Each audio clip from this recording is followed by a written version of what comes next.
A business owner faces a costly nightmare when he finds himself in the middle of a check cashing scheme. Local 12 troubleshooter Howard Ain says you could be the next target unless you know what to look for.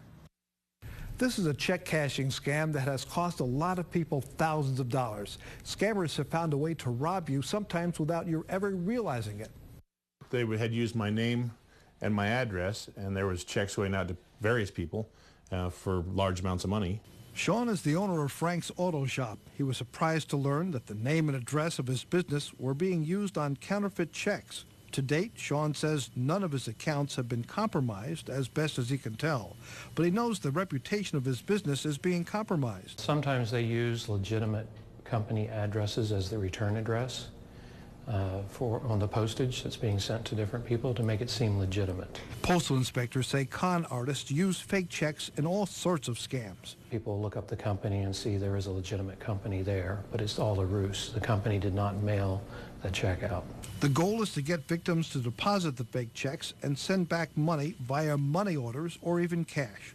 Then, days later, the victims learn the checks bounced and they are out all the money. I think it's disgusting.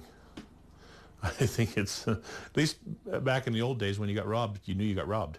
Sean is learning a valuable lesson about the need to monitor all of his accounts every day. I also look at all of my credit cards closely since I got the call, so that I'm online checking my balance, checking to see what was spent, make sure that I recognize the transactions. In the meantime, postal inspectors are advising consumers to be on the lookout for companies looking to hire people to stuff envelopes with those fake checks. If you've been hired to put checks into envelopes and you're being provided postage, you need to contact the postal inspectors and find out if this is a legitimate job. Bottom line, if you receive a check and are told to deposit it or reship it, don't do that without first taking it to a bank and getting it authenticated.